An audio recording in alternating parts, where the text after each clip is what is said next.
Alright, ladies and gentlemen, I'm here to talk about WWE Raw from tonight. I was kind of expecting a boring show because I saw the card. I'm like, there's so many rematches and just stuff I don't care for. But this actually turned out to be a pretty good show tonight, which is surprising for Monday Night Raw. Most shows are kind of boring, but this was actually a good show tonight. There was a lot of stuff I liked. Some stuff I didn't like, though. But that's going to happen throughout a 3-hour show. There was a bunch of stuff that I did like throughout the show. It was very good. And the main event was great. And the stories are moving along, I guess. They may not be the best stories, but they're moving along.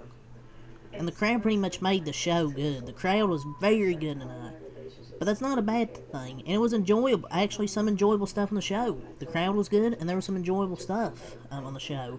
The Cody Rhodes segment to start the show. Probably the loudest whoa to date, because it was his hometown.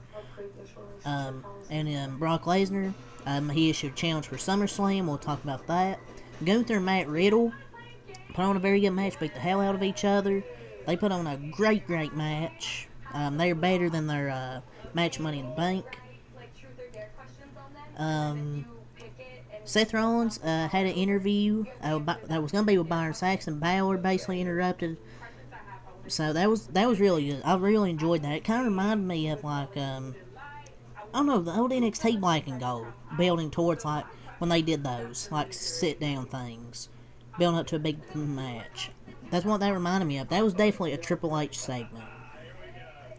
But yeah, Triple H I think booked this whole show, which is good to see. The main event was fantastic with KO and Sammy versus Judgment Day. Liv Morgan come out there, basically helping, taking out Rhea Ripley after she hurt Raquel Rodriguez.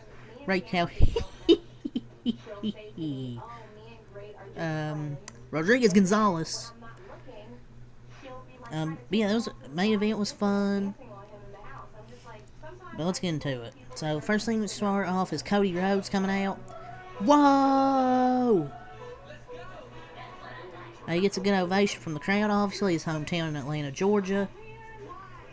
And a good promo to start the show as he's out there after it. He calls out Brock Lesnar. He doesn't come out. Good promo to start the show, and he said either 9 o'clock, 10 o'clock, at the end of the show, he'll be waiting. He goes out, hugs his family. Brock Lesnar's entrance music hits the first time. He doesn't come out. He goes to the ring more. It hits Brock Lesnar's music hits again. He does the walk, the walk, that walk like he did that meme. Remember from Backlash? He walked, and we see a chair getting thrown, and Lesnar throws him out, hits him with a chair. He hits him, hits him with an F5 in front of his mother at ringside, and then hits and has the Kimura lock twice. Hopefully, Cody's not gonna have that broken arm, man. That broken arm. Hopefully, they don't have to have another freaking cast. Like, I don't think they will though. But Brock Lesnar said, "I'll see you at SummerSlam, bitch." So we're gonna get Cody and Brock at SummerSlam. Surely, I don't think it's gonna be a real one-on-one like match. They'll probably add a stipulation like last man standing. I could easily see that happening. But they should do something. I mean, they can't just have a regular one-on-one match. There's gonna be a stipulation. But Brock Lesnar's F5 Cody in front of his mother at ringside and just stands there and then smiles at her. I will never not find that funny. Like, that's funny. Like, oh my god, are we doing this right now in front of everybody? But it's a good segment to start the show. And Cody had a good opening promo. But hopefully this is the end of this and Cody can move on, get a different story. I guess Vince doesn't know the meaning of adversity. I just don't care about the feud.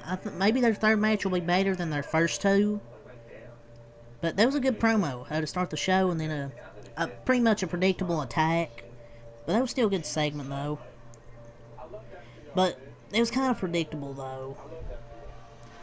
It was pretty much the old-fashioned heel beats up babyface in front of family member / spouse or whatever to generate heat in a feud.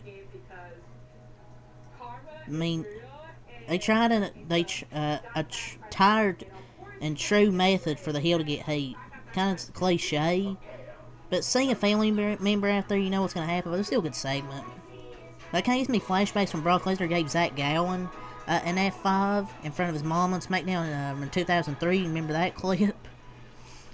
But yeah, but he teased him with his intro twice.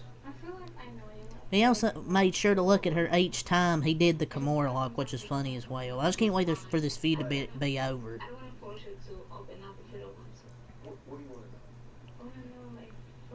But the broken arm, man. Hopefully he doesn't have that broken arm. Whoa! But I like that segment a lot. I wish they got a stipulation at it, maybe later. But I don't know.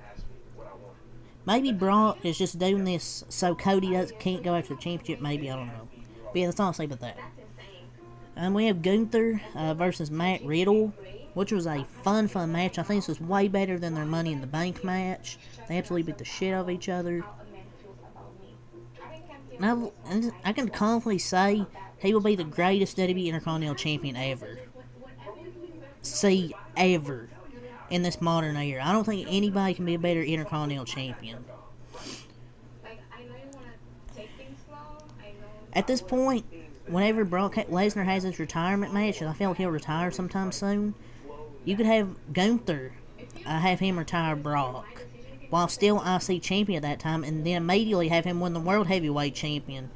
Maybe the next pay-per-view, and maybe become a double champion, because I think Gunther could pull that off, be a double champion. Maybe that's a hot take idea, but I don't know. Maybe Gunther could be the one to dethrone Roman Reigns in the future. In the future, who knows? But he's definitely one of the greatest IC champions we've seen in decades. He's brought back the prestige. And it will definitely mean something once he loses it, and hopefully is elevated to the main event scene. Because I think he's certainly earned it. He has certainly earned to get to the top. I wish he could just stay champion forever. He's the only guy I feel in WWE, one of the only ones who feels legitimate enough to transcend title reigns and make the championships mean something when he holds them. And just the quality, he's made it clear as he continuously distances himself from some of the all-time Intercontinental Champion greats by a wide margin. It's not even close. They should just let him break the IC title record. Drop the IC title at Survivor Series to whoever deserves it. And then you can have him go to the main event soon. He's the greatest Intercontinental Champion of my lifetime. Or at least this decade. Rhea and Raquel, or Raquel Rodriguez Gonzalez and Liv Morgan backstage, and here comes Rhea Ripley. They're really teasing this Raquel and Rhea Ripley thing. But yeah, then they start brawling. Liv gets hit, I believe, with a headbutt, and then Raquel gets hit in the knee. So I had a feeling after that they were gonna lose the tag team titles, and Liv and Raquel will go after Rhea Ripley. So Rhea Ripley gonna have some contenders. And then we get a Judgment Day promo in the ring. I don't know. I feel like Judgment Day's a little bit like too exposed on this show. You had obviously the main event, 1, 2, 3, like 3 or 4 Judgment Day segments. I get they're the best thing on Raw, probably the best faction, but do we really have to see them like that many times in like 4 or 5 segments? Next we get Chelsea and Sonya versus Liv and Raquel. But Raquel and Liv actually lost the titles to Chelsea Green and Sonya Deville, which I feel like Sonya and Chelsea are the types you put the tag titles on. They're great characters, and they're not in the title hunt. So keep building the division, and hopefully they give it, and hopefully they keep it till they want to give it to Katana Chance and Kaden Carter. But WWE's just in desperate need of opponents for Rhea Ripley on this show, and Raquel and Liv Morgan provide that in a very depleted division.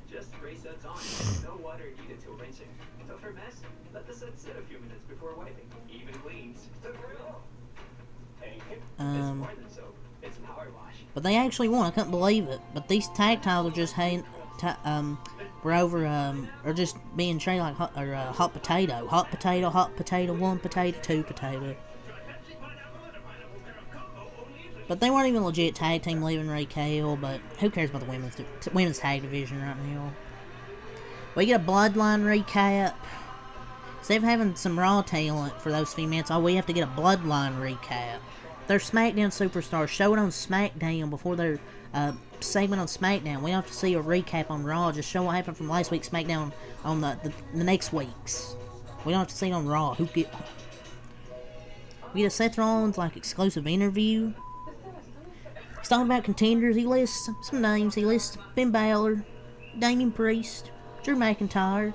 But then here comes Finn Balor, and basically he says he's going to the top of the line. And this was a really good segment. This reminded me of an old school NXT Black and Gold segment, building towards a takeover title match. I'd love to see this more on the main roster. And I think this has been a really good Raw.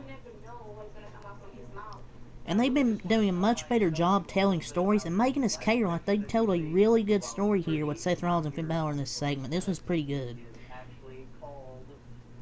And I want Seth Rollins to do something else instead of feud with Judgment Day, but this segment, I'm starting to like it. Finn Balor is starting to become like a threat and intimidating to Seth Rollins. So, this is personal. I'm surprised they made this look as good as it did. But Triple H has probably allowed at least some creative from his Black and Gold days to main roster storyline. So, this was well done. Well done. And seeing Seth being serious for once was very good to see him being serious. He's get out of my face, and then Finn Balor attacks him, stomps on his ribs. Basically, still want to be the number one contender. Match for him to happen. The Viking Raiders versus Alpha Academy. In a Viking Rules match, Viking Raiders win. Wish Alpha Academy won, but whatever. But the notable thing from this match was Titus O'Neil is more enjoyable on commentary than Kevin Patrick.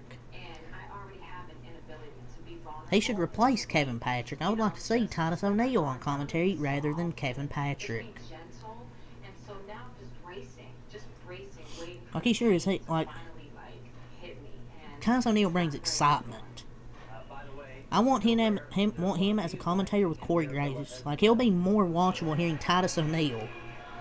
I like it. More Titus on commentary, please, than Kevin Patrick.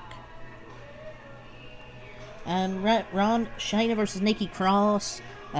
What's Nikki Cross's value to his company? 20 seconds and a tap out to Shayna Baszler. Yep, that's a Vince McMahon decision to bury Nikki Cross in 20 seconds. And then Ronda and Shayna have a segment. Shayna and Ronda and have a match at SummerSlam, basically, to sum it up. Maybe in a fight pit, who knows. Ricochet's backstage segment, basically seeing next week in Florida, where Raw is. Him and Logan Paul are probably have a segment. Miz TV with Becky Lynch and Zoe Stark. Trish and Becky's feud can't end fast enough. This is probably the worst thing on the entire show. But she doesn't sound believable at all. Trish has been there too long. Maybe Becky needs a character change, but it sounds like Becky's the only one trying to get people into this. All of Trish's help, but this feud's just dragging. Bronson Reed versus Shinsuke. Bronson Reed versus Shinsuke ends in a DQ because of Tommaso Ciampa, and he's my bad to Shinsuke. Shinsuke hits him with a boot. People think Shinsuke turned heel because he was frustrated backstage, but he's just frustrated people getting in his business. That doesn't mean he's turned heel. He's just frustrated. He's not a fucking heel, because I don't think Shinsuke would work as a heel. KO and Sammy versus the Judgment Day in the main event. Tag title. Seth Rollins takes out Finn Balor at the start of the match after Balor attacked him earlier. Liv Morgan taking out Rhea Ripley late in the match to pretty much help the KO and Sammy retain. So it looks like we're going to get Liv Morgan and Rhea Ripley coming out of this as well, which I think could be a good match. Give Liv Morgan or Rhea Ripley a contender, and KO and Sammy retain the titles, and they retain them in a very good match. Great main event. Raw was very good tonight. But despite several setbacks and booking botches notwithstanding, there actually was a sense of good throughout the 3 hours, and I hope this will go to next week, but we can never get our hopes up with this show on a weekly basis. But great show. Great show. Yeah, that's all. Save for this video. Leave a like, comment, subscribe for more. Until next time, Peace.